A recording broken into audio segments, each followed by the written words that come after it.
नमस्कार दोस्तों, क्या आपने कभी सोचा है कि भारत में हर कुछ महीने में कहीं ना कहीं चुनाव क्यों होते रहते हैं। कभी लोकसभा, कभी विधानसभा, कभी पंचायत और कभी नगर निगम।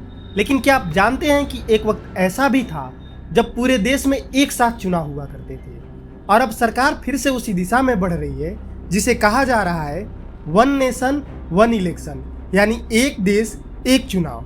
लेकिन ये है क्या? पहले होता था तो अब बंद क्यों हो गया और अब सरकार इसे फिर से क्यों लागू करना चाहती है? विपक्ष इसका विरोध क्यों कर रहा है? आइए आज की इस वीडियो में विस्तार से समझते हैं इस पूरे मुद्दे को। वन नेशन वन इलेक्शन का मतलब है देश में लोकसभा और सभी राज्य विधानसभाओं के चुनाव एक साथ एक ही समय पर कराना। मतलब अगर 2029 में लोकसभा चुनाव होने हैं तो उसी वक्त सभी राज्यों जैसे कि उत्तर प्रदेश, महाराष्ट्र, बिहार, तमिलनाडु, बंगाल तथा अन्य सभी की विधानसभा के चुनाव भी एक साथ कराए जाए। इससे हर साल होने वाले चुनावों की जरूरत नहीं होगी। अभी देश में लगभग हर साल कहीं न कहीं कोई न कोई राज्य में चुनाव होते रहते हैं, जिससे सरकारी कामकाज प्रभावित होती है और खर्चा भी। भारत में जब पहला आम चुनाव 1952 में हुआ था तब लोकसभा और सभी राज्यों की विधानसभाओं के चुनाव एक साथ कराए गए थे।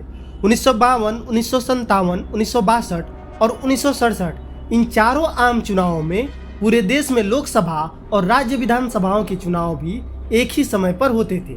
मतलब एक ही बार पूरे देश में माहौल बनता था, तैयारी होती थी और जनादेश मिलता था। इससे जनता भी एक ही बार चुनावी प्रक्रिया से गुजरती थी।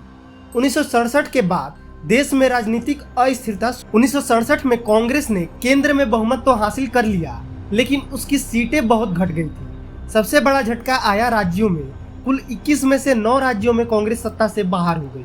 ये राज्य थे उत्तर प्रदेश, बिहार, पंजाब, पश्चिम बंगाल, तमिलनाडु, ओडिशा, राजस्थान, मध्य प्रदेश और केरल। विपक्षी पार्टियों ने पहली बार मिलकर संयुक्त मोर्चा बनाया और कांग्रेस को सत्ता से बाहर कर दिया। लेकिन ये गठबंधन स्थिर नहीं थे और यहीं से शुरुआत हुई राजनीतिक अस्थिरता की।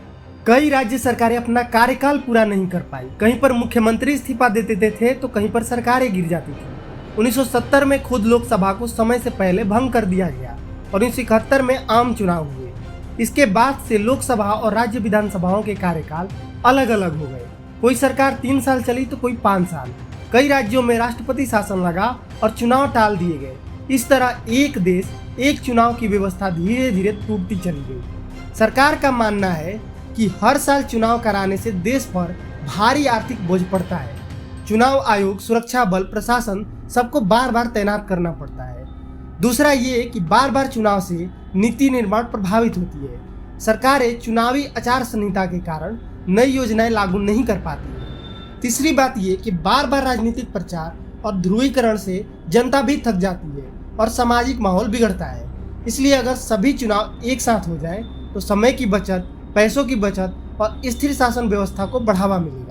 2024 में भारत सरकार ने एक हाई पावर्ड कमेटी बनाई जिसकी अध्यक्षता पूर्व राष्ट्रपति रामनाथ कोविंद कर रहे हैं। इस कमेटी को सुझाव देना है कि कैसे पूरे देश में एक साथ चुनाव कराए जा सकते हैं। इसके लिए संविधान में बदलाव की जरूरत होगी, खासकर अनुच्छेद 83(2), 172(1), 174 और 356 में। संविधान, जन प्रतिनिधित्व अधिनियम और चुनाव आयोग के नियमों में बड़े बदलाव करने होंगे। सरकार का सुझाव है कि अगर जरूरी हो तो एक बार कुछ विधानसभाओं का कार्यकाल घटा या बढ़ा दिया जाए ताकि अगली बार सबके चुनाव एक साथ हो सके। अब विपक्ष का कहना है कि वन नेशन वन इलेक्शन लोकतंत्र के लिए खतरा हो सकता है। कांग्रेस, तृणमूल कांग्रेस, आप और लेफ्ट पार्टियां कहती है कि इससे क्षेत्रीय मुद्दे खत्म हो जाएंगे और सिर्फ राष्ट्रीय नेता हावी हो जाएंगे। उन्हें डर है कि मोदी सरकार इसका फायदा उठा सकती है, क्योंकि एक साथ चुनाव में बड़े नेता और बड़ी पार्टी को ज्यादा बढ़त मिलती है। साथ ही संविधान के ढांचे के साथ छेड़छाड़ की बात भी उठाई जा रही है। विपक्ष यह भी पूछ रहा है कि अगर कोई राज्य सरकार फिर से बीच में गिर गई तो क्या पूरे देश में फिर से चुनाव कराए जाएंगे? यह सब स्पष्ट नहीं है, इसलिए इसे जल्दबाजी वाला फैसला बताया जा रहा है। तो दोस्तों, वन नेशन वन इलेक्शन की यह बहस कोई नई बात नहीं है, बल्कि भारत अपने शुरुआती दशकों में यही मॉडल अपनाता था। अब सवाल यह है कि क्या आज की जटिल राजनीति में ये मुमकिन है? क्या देश इसके लिए तैयार है? सरकार जहां इसे समय, पैसा और स्थिरता का मॉडल मानती है, वहीं विपक्ष इसे लोकतंत्र की विविधता के लिए खतरा बता रहा है। आपका क्या मानना है? क्या एक देश एक चुनाव सही है या जैसा चल रहा है वैसा ही चलने देना चाहिए? कमेंट में जरूर बताएं और वीडियो अच्छा लगा हो तो लाइक करें। धन्यवाद। जय हिंद।